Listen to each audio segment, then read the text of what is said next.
यहाँ पर एम्बुलेंस कम पड़ रही है, इसी वजह से इन गाड़ियों पर लेके जा रहे हैं 10वीं पुलिस की गाड़ी में लेके जा रहे हैं। एम्बुलेंस छोड़ दी, एम्बुलेंस में नहीं ले जा रहे हैं और लाइट बंद कर देते हैं, गाड़ी निकालते वक्त लाइट बंद कर देते हैं। ये असली चीज़ बता नहीं रहे हैं कि कितने हो गए हैं। ये देखिए अंदर तमाम सारे लोग इस गाड़ी पर क्या लगता है कि अभी जो जाते हैं तो लाइट बंद करके जाते हैं और जब सही जाते हैं तो लाइट लगा के जाते हैं। अभी एक गाड़ी पहले गई 4183 नंबर की, यही तो लाइट बंद करके गए थे और अब आ रहे हैं तो लाइट लगा के जा रहे हैं, क्योंकि अब कुछ भी नहीं। कार्डबोर्ड लगा दिया है, क्या समझ में नहीं आ रहा क्या लेके जा रहे हैं। अगर इतना होता तो ऊपर नहीं लेके जाता ना। अगर मेडिकल को बिठा के लेके जा रहे हैं जबकि वो सही लग रहे हैं, उनको बिठाने की कहाँ जरूरत है। तो ये तमाम सारे ये जी कोई नहीं, तो ये तमाम सारे लोग हैं, प्रशासन के भी लोग लगातार लगे हुए हैं, अपनी अपनी बातों को कर रहे हैं। तो ये किस कदर मतलब कि उस देख रहे हैं आप तस्वीरें लगातार यहाँ पर जी। इसमें क्या लगता है कि कोचिंग मालिकों की और सरकार की मिलीभगत से ये सारे इस तरीके से इनलीगल बेसमेंट में ये सारी चीज़ें चलती रहती हैं? डेफिनेटली होगा ना, करोड़ों रुपए फंडिंग जाती है एक दूसरे के यहाँ, तभी तो होगा ना। इतने देश के ब्यूरोक्रेट पहले से ही है जो यहाँ से पढ़ के गए, कुछ ना कुछ हुआ ही होगा, नहीं तो कैसे होता है। इतने सैकड़ों बच्चों की जान कैसे खतरे में जाएगी। और आज नहीं, यहाँ पे जितनी भी लाइब्रेरी है ना पूरी ORN करोल बाग में अंडरग्राउंड में, रेंट कम की वजह से ये लाइब्रेरी करीब उसकी स्ट्रेंथ 500 है, वो अंडरग्राउंड में। आज नहीं तो कल उसमें भी होना है। कौन सा मानसून रुक जाएगा, बारिश रुक जाएगी। ये तो आज आधे घंटे की बारिश में दिल्ली के ये हालात है, अभी तो और आएगी तो पता नहीं क्या ही होगा। मैं यहाँ पे खड़ा था तो मैं आधे घंटे की बारिश आई तो 2 घंटे मेरे को यहाँ वेट करना पड़ा। इंटरसेक्शन से पानी, यहाँ से पानी वहाँ जाता है। मैं बुक लेने गया था तो देख रहा था कि ये 2 घंटे खड़ा रहा। अच्छा, तो बरसात के समय में कोचिंग कैसे चलती है यहाँ पे? कोचिंग ऊपर जैसे एज यूजुअल चलती, जैसे बारिश होती है वाटर लॉगिंग समस्या हो जाती है। उसके बाद क्या होता है कि बहुत बार, जैसे मैंने वाजीराम में जैसे क्लास लिया था, नाम नहीं बोलना चाहिए, मैं नाम खुल के बोल रहा हूँ, उसमें कभी कभी ऐसी सिचुएशन आई कि यहाँ तक पानी भर जाता था, तब भी क्लासेस चलती रहती थी, क्योंकि बेसमेंट में क्लास हॉल उनके क्लासरूम होते थे। और सबसे बड़ी प्रॉब्लम ये, अगर कोई भी इमरजेंसी बात होती है, इन्होंने बायोमेट्रिक एंट्री कर रखी है। जैसे आज यहाँ पर भी हुआ है, बायोमेट्रिक एंट्री कर रखी है, तो अचानक से शॉर्ट सर्किट हुआ जिस वजह से पावर कट हुआ और बायोमेट्रिक से डोर क्लोज हो गए, जिस वजह से ये अफरा तफरी का माहौल हुआ और बच्चे बाहर एग्जिट नहीं कर पाए सेफली। और सबसे मेन चीज़ है, यहाँ पर प्रॉपर गाइडलाइन होनी चाहिए। जो बिल्डिंग बन रही है या जो लाइब्रेरीज हैं उनके लिए प्रॉपर नई बिल्डिंग बनी हुई है, आपको बाहर से देखने में नहीं लग रही है। आप अंदर जाएंगे तो एग्जैक्टली निकलने का रास्ता इतनी सकरा है कि आपको बिल्कुल टर्न लेते रहेंगे आप। इतना मतलब कोई प्रॉपर एक इमरजेंसी एग्जिट गेट होना चाहिए। भूल भुलैया वाला, बिल्कुल भूल भुलैया का हाल है, ये सारे इंस्टीट्यूट का यही हाल है। और सबसे बड़ी बात, जो भी अंडरग्राउंड लाइब्रेरी है, बेसमेंट में है, उनका कोई प्रोटोकॉल्स नहीं है, कोई उनकी रेगुलेटरीज नहीं है, किसी प्रकार का मैनेजमेंट नहीं है। ये सब सरेआम बच्चों के साथ खिलवाड़ हो रहा है। इसकी आप लोग मतलब कि आवाज़ वगैरह उठाते हैं? हम लोग तो आवाज़ उठा ही रहे हैं, लेकिन साथ में अगर आप लोग भी इसमें सहयोग करेंगे, अभी मतलब कि अगर इसके बारे में आप लोग डायरेक्टर या कोचिंग इंस्टीट्यूट के लोगों से बातचीत करते हैं, आपकी कौन सुनेगा भैया? कोई नहीं सुनता इनसे। आप जब जितना बोलेंगे कोई नहीं सुनता है। स्टूडेंट हो, मतलब कौन चाहेगा? They are just ignoring that particular moment, but they are not taking any kind of serious action that thing. अच्छा, यहाँ पे तो पूरे देश से लोग पढ़ने के लिए आते हैं। अगर यहाँ पे इस तरीके के हालात हैं तो इसका सोल्यूशन क्या नजर आता है? सोल्यूशन इसमें प्रॉपर गाइडलाइन हो, जैसे बिल्डिंग बन रही है, किसी बिल्डिंग का एक प्रॉपर उसका इंफ्रास्ट्रक्चर का उसका एक पूरा नक्शा होता है, परमिशन होता है, लाइसेंसिंग होती है, उसमें थोड़ा इनका काम करना चाहिए। और बाकी आप सारे इंस्टीट्यूट का यही हाल है, सारे बेसमेंट जितने हॉल बन रहे हैं, जहाँ भी क्लासेस चलती हैं, सब जगह का यही हाल है। किसी प्रकार के NOCs वगैरह नहीं ले रखते ना, किसी प्रकार की लाइसेंसिंग इनके पास है। इस पर थोड़ा सा स्ट्रिक्ट एक्शन होना चाहिए। अभी आप किसकी जिम्मेदारी मतलब कि इसमें मानते हैं क्या? ऑब्वियसली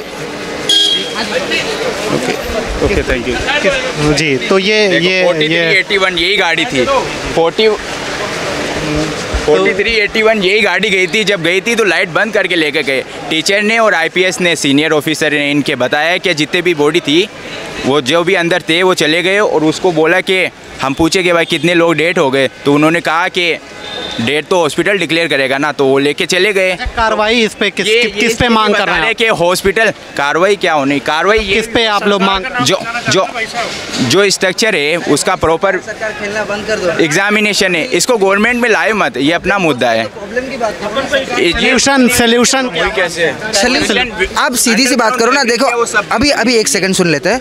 यहाँ पे पानी तो हर जगह बहता है, आपने भी देखा है, हमने भी देखा है। आपने कभी पहले आया किसी ने प्रॉब्लम की बात की थी?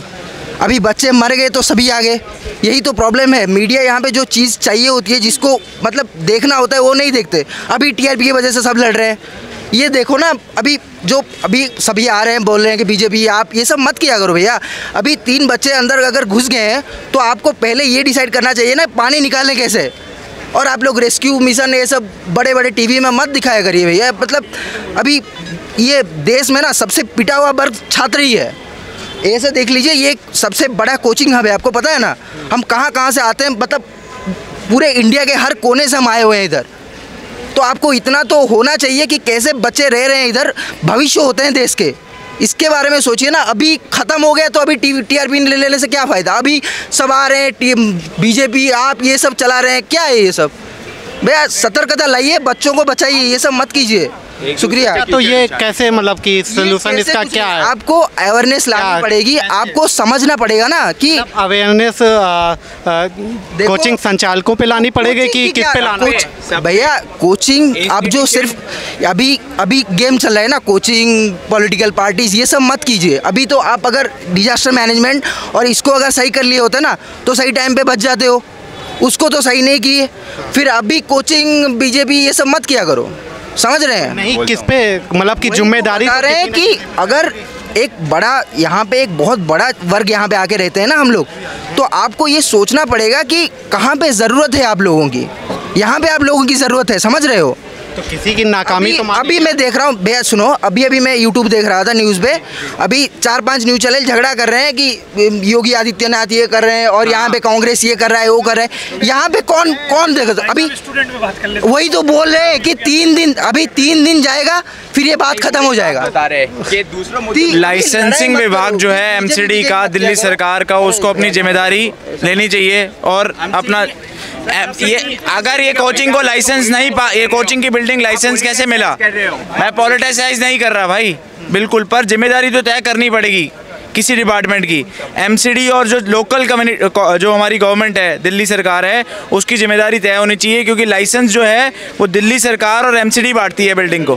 और अगर वो जिम्मेदारी अपनी मानेंगे तभी आगे से जो है ये हुआ है स्टूडेंट्स के साथ, ये नहीं होगा। और ये लगातार पिछले साल भी जो है मुखर्जी नगर में ऐसा ही हादसा हुआ था फायर के कारण, और आज जो ये है पानी के कारण हुआ है। तो स्टूडेंट वर्ग तो पिस रहा है, बट किसकी वजह से पिस रहा है, ये आपको जिम्मेदारी तय करनी पड़ेगी। और जिम्मेदारी जो है सीधी दिल्ली सरकार की है और एमसीडी की है, जिसमें आम आदमी पार्टी है।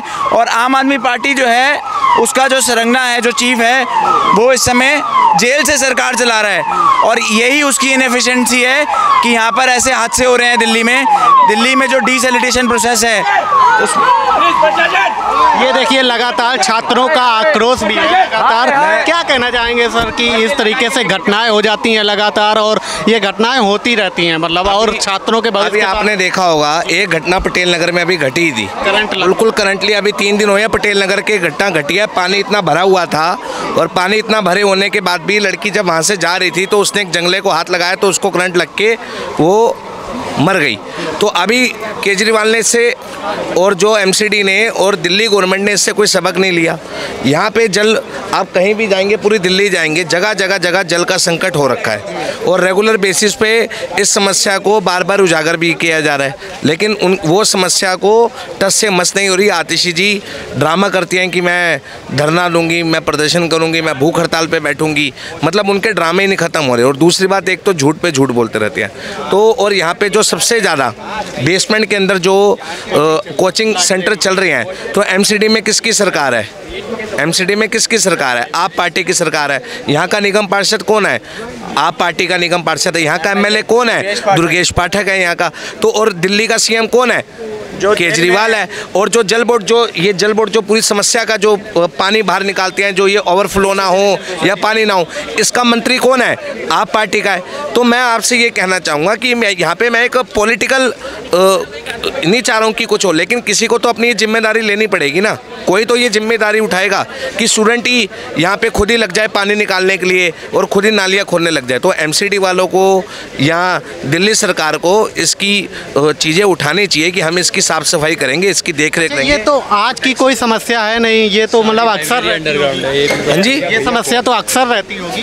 नहीं, ये समस्या तो अक्सर रेगुलर बेसिस पे आ रही है। और यहाँ का अभी हमारे को सुनने में आया, हमारी कई स्टूडेंट से बात हुई है कि यहाँ के जो निगम पार्षद हैं, जो बेसमेंट के अंदर चल रही है, जो बेसमेंट के अंदर इंस्टीट्यूट चल रहे हैं, उनसे रिश्वत भी लेता है और पैसे भी खाते हैं। मतलब ब्रोकेज, मतलब जो बेसमेंट में चल रहे हैं उनसे लाख 2-2 लाख रुपए महीने के 5-5, 6-6 लाख रुपए वो रिश्वत खा रहे हैं यहाँ के निगम पार्षद। आप लोगों को लगता है कि ये कोचिंग संचालकों की और सरकार की मिली भगत कमीशन को? आप एक बात तो ना, फायर ब्रिगेड का रास्ता नहीं, निकलने का रास्ता नहीं, बेसमेंट के अंदर कांच बना रखा है, सब कुछ, कोई रास्ता ही नहीं है निकलने का, बच्चों के लिए रास्ता ही नहीं है। कोई हादसा हो जाए, कोई टेररिस्ट अटैक हो जाए या कुछ भी हो सकता है। ये जैसे आज पानी की समस्या आई, पानी अंदर भर गया, तो ये कुछ भी हो सकता है। तो बच्चे कहाँ से निकलेंगे? जब सरकार ने इल्लीगल को लीगल चीज़ें बना रखी है, तो फिर इसके लिए क्या है? मतलब कोई तो जवाब देगा इसका। और अब मैं आपसे ये कहना चाहूँगा, चलो ठीक है, आप पार्टी कह रही है कि हमारी जिम्मेदारी नहीं बनती, तो यहाँ पे आज का यहाँ का जो लोकल एमएलए है दुर्गेश पाठक, जो मंत्री है आतिशी, यहाँ पर आके दिखाए, क्यों नहीं आ रही यहाँ पर? आए ना, पाठक जी को आज अगर पूरी रात खड़ा होना चाहिए था यहाँ पे। यहीं पे आज हमारे को न्यूज़ में देखा गया, जो यहाँ से अभी सांसद बनी है बांसुरी स्वराज जी, प्रदेश अध्यक्ष वीरेंद्र सदेवा जी 2-2, 3-3 घंटे यहाँ पे खड़े हुए हैं। यहाँ के जो पहले के एमएलए रहे आरपी सिंह जी यहाँ पे खड़े हुए हैं, तो आरपी सिंह जी के खिलाफ क्यों नहीं नारे लगा रहे? इसलिए नहीं लगा रहे ना। यहाँ पे जब लीगल चीज को लीगल कर दिया जाएगा तो ऐसे ही छात्रों और स्टूडेंट की और आम जनता की जान निगलती चली जाएगी। फिलहाल अभी के लिए इतना ही।